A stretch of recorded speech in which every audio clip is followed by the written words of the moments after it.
Hey, friends out there, this is Thursday, August 18th, 2022, and it's just about quarter to 6 in the morning here in Northern California. And today, as usual, I'll talk about a few different things. Listen, best to everybody. I hope you're doing as good as possible in a crazy ass world. I have a lot of empathy for everybody. You know, it's tough to be anywhere near our right mind in a world that's so rife with insanity. I mean, this is what really makes me nuts is having to contend in a world that's blatantly insane. I mean, you just watching crime shows alone. I mean, the things that people will do for money. It sickens me to my core. I mean, doesn't it sicken you? Doesn't it sicken everybody that we as a collective species, civilization in the 21st century deem this entity we call money as a necessity, and that we can't imagine, and why would you ever even bother trying to imagine a society functioning without any form of money? But yet, friends, listen, I'm on everybody's side like Christ. That's who I'm trying to imitate, emulate, whatever. Okay, be an example like what he said. And it's all about the stinkers, man. As much as you might not like that chore, that task, that mission, that is what the believers have to do. And when you're a believer, you say you believe in God, then you got to wrap your mind around what exactly that means, what is involved in being a believer, and it's intense. Because God says, okay, you're mine now. You understand you're my property. You're in your right mind to that degree. Then it becomes all very simple to get into the mind, the heart of God, the spirit thereof, and to see us as brothers and sisters, as one family. And the only way we're ever going to find family as a collective society is by pleasing our owner. Our owner, yes, that's the Creator, God Almighty. Male and female, they created us in their image and in their likeness. We're very unique, very special, very exalted creatures. We're all very special and very precious. We are God's treasures, and He's after what He wants above all else. He owns all the gold and silver and everything else precious out there in terms of tangible resources, okay? Already, that's a given. The planet is something that He owns because He created it, okay, and everything on it already. That's by default position. Of course, He owns everything. But it's you acknowledging it and giving yourself and saying, yeah, I want to see through God's eyes. And then you go, wow, it does look entirely different. I mean, it's such a departure. Most people can hardly conceive it, even when they try. They just don't know how a world could work without money. And then I'll hear a lot of people come up with, well, we'll do bartering. And I'm thinking, you know what? The heart and mind of God transcends all that. It's so simple, a little kid can understand, because everything, when you start talking about bartering, then that puts burden on people. That puts a responsibility on you. You understand? That's undue. That somebody's doing. And it allows, again, for money. It's just like money because it allows for an advantage, disadvantage paradigm to thrive, like is what's been happening. That's why I say America's been going downhill, down the tubes, my whole life practically since the assassination of JFK. JFK was in the process, in case you don't know the history, of disbanding the Federal Reserve. Okay, he was already circulating. He had gone to the extent of already circulating a new dollar. Okay, it had been used before, but it was in the past. It was a sound dollar. It was silver-backed dollar, silver note, silver certificate. It looked just about like the dollars we know today. Since I was a kid, they haven't changed that much. And you can look at them for yourself, but hey, because JFK was a good American, you understand? And they're opposed to that. Democrat, Republican, I could care less. I could, just like Abraham Lincoln, I like the man, but I could care less if he was a Democrat or Republican. I'm going to like him. Jimmy Carter, same thing. Okay? There's been, look, two presidents that I've liked. Two in my entire life. I'm 64 years old. Two presidents, Jimmy Carter and JFK, both Democrats. Yet I'm a registered Republican. And should I be ashamed? I mean, I don't know. Sometimes I wonder. My dad thought the Republicans were basically, I mean, for the most part, I don't want to speak for them, not verbatim necessarily, but, he thought they were evil for the most part, the Republicans. So, I was at this farmer's market last Saturday, I think it was, maybe the one before, I don't know. I lose track of time.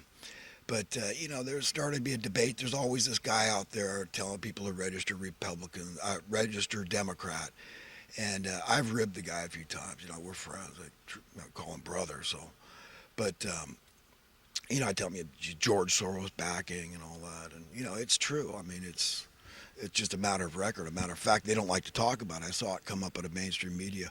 Oh, an unnamed Democratic donor. Well, massive donations, and it's underhanded, undercover, under table lobbying, as far as I'm concerned. So it is. It's lobbying. He's big fat lobbyist for the Democratic Party, and there was a guy there that was running for Max Steiner. That was his name. Yeah, I met him, and a very nice fellow. But he's running for, as a Democrat, he's running for Congress, and I talked to him a little bit, but friendly exchange, and I read the brochure he had, and I let him know, where I was coming from. I don't like any of the politicians. Well, very few. That's a generalization. But most of them are multimillionaires, and by default position, they're out of touch with the regular American. I mean, I'd like to see the mainstream media. I call them MSM. If you ever wonder if I say MSM, I don't, state. I'm talking about the mainstream media. Come out and do something in behalf of healing this huge divide that's been created. You understand? This is by deliberation, by evil men. You understand? At the end of the day, the Democrats and Republicans in Congress and Senate, the highest echelons of politics, they're all, the vast majority are multimillionaires. Look into it. And we got a $30 trillion debt. And they talk about, well, the Democrats are on the side of the socialists, and they believe in welfare, and they're the champions of the poor. Yet, you understand that all that debt, that national debt, is being carried on the backs of the poor. And the way they do that is by currency debasement. And the way they get that done is by raising your cost of living, which makes your money worth less. It debases it. It deworths it. It dilutes it. It reduces the purchasing power of your dollar. Okay, that is unfair. That's theft. That's what I mean about normalizing slavery. That's how you do it. If you make it so somebody has no hope of ever obtaining a middle-class life, a home ownership, and it's huge swaths of the population working on minimum wage jobs and close thereabouts in terms of hourly wages, and their lot is hopeless. And there's a lot of landlords benefiting from that hopelessness, and they're glad. They want to keep them down and keep them under their thumb. These are Democrats and Republicans. It's both. So don't, listen, my whole life, why do you think I've got these marks on my forehead? I think it's just from contending in an insane world. Once you see the light, I mean, and for me, it was a long, long time ago. And I said, God almighty, this place is nothing like how it's going to be when, not if, but when God gets his way on earth. We need to prepare our own hearts and minds. We have to want it. We have to get it and then want it and say, God, I want your will to be established on earth. And when it is, there can't be any form of money, because it far, far, far too easily corrupts the hearts and minds of men. And they turn evil. I mean, does it get more evil than starting wars for profit, whereby innocent men, women, and children are maimed and killed? And God's got to witness this. And I mean, like it's not nice to fool Mother Nature spraying the sky with high altitude aerosolized spraying programs, i.e. geoengineering. You can look it up. Some people call it chemtrailing for slang for that. But, that's not nice to fool Mother Nature. And this is one of the reasons I think abortion's got to hurt the heart and mind of God. I mean, look, if a woman's life is at danger, my dad's mom died when he was 8 years old in childbirth back in 1936, that would be, when my dad was 8. And, back then I think it happened more frequently. But, I'm not a woman, and I have a really hard time speaking for women on this. I do feel like men should be more responsible, that they ought to think it through first and have a talk with her before they consummate their relationship. I really do. Say, I want to marry you. I mean, that's it. Will you marry me? I mean, that sounds heavy. I mean, that's a huge departure from where I was when I was a teenager, and it lingered for a while. And it's the way it is. I mean, to this day, I wonder. I mean, could the right woman tempt me to say, have sexual relations outside of marriage? You know what? I mean, God knows we're only human, but I believe what I believe about this, and I believe it's got to hurt God. God put the baby in the most harbored, protected place that God could think of, and who are we to second guess it? But I understand the thing about rapes. I mean, rape's illegal, and for good reason. We're civilized. We're not like the animals. We're godlike, and that's why the other animals can go rape. I mean, they do, right? We know that. Almost every other animal out there engages in this. Maybe not all the time. I mean, there's some pretty fearsome females out there that, hey, she doesn't want it, and the guy wants it, and it happens, right? And she says no, and she does it emphatically, that I'll kick your butt, mister. And, he scoots, and that's the way it's got to be. So even in the animal kingdom, we can see our relationship there between the genders. And, it's different. It's far different. Far different. I mean, the women are the baby makers. I mean, these are very special creatures that need to be exalted. And we need to care about them. And that's why men should be more responsible. Because a woman can be driven. She's got urges, right? Nature put them in her, right? Estrus.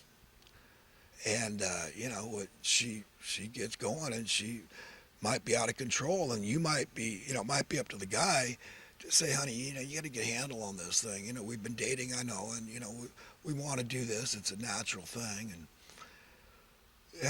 you just snuggle. I mean, it should be plenty, right? And you can snuggle and say, look, we're going to get married. Will you marry me? I mean, once there's an agreement for marriage, and then you talk about, well, what if, you get pregnant? We need to have these discussions first, guys, and be responsible. If, we want to please God, and that's the only way we're ever going to be happy, is by pleasing God. One way or another, we got to get off the junk. The junk is the money. Okay, we're mainlining this crap, and it's making us all crazy. We're all money lovers, whether you believe you are or not. You're just being dishonest, delusional, deluded. If you think you're not a money lover, and God gets it for now, but we know we must relinquish this entity. And it's a good thing. It's what's going to give us freedom. Freedom. That's at the very top of the list of things we need to be happy. So we got to share the heart and mind with God, and money is seen to God as a competing God. It really is. It's like a competing God. It competes for the affection and the attention that only the one true Creator God Almighty, male and female, deserves. But like I was saying, it's not nice to fool Mother Nature, and it's not nice to piss off the living God. And I think we do that right and left as human beings. We're in a fallen state. We should not be able to conceive of what sin means. Do you understand? That's the evidence that we're in a fallen state. More evidence. We're cognizant of whether we're naked or not. Okay, we should not be any more than any of the other creatures out there. That was the first thing God had. Well, Adam, why are you hiding? And he said, well, he came out. And hey, you know what?